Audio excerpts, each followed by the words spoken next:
National investigation into private military housing initiated a push to learn more about the living conditions of local sailors.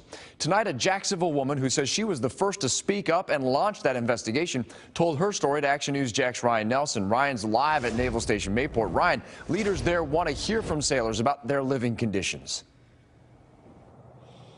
And John, while we have not heard of similar concerns here at Naval Station Mayport, a spokesperson tells me the Navy wants those who may be suffering to share their stories.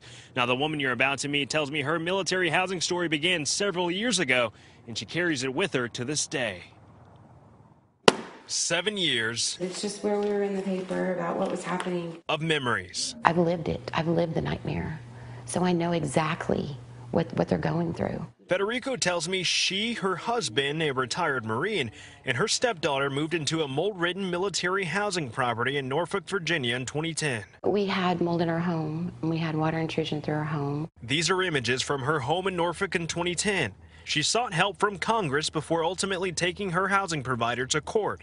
4 years in court resulted in an undisclosed settlement in 2016. Federico, who now lives in the Jacksonville area, tells me she was the first to break her silence several years ago in Virginia on a now national issue. She says she and her husband are now living with permanent brain injuries from their exposure to mold. I was the first. Unfortunately, when I got sick, I didn't know that this was about anybody.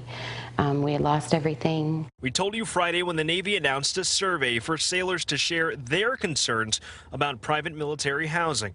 As concerns grow nationally, she's encouraging others to tell their stories. For those who may be suffering, she says it's a matter of military personnel being mission ready. Men and women signed for this country is to ensure that we're free, but we're sending them sick.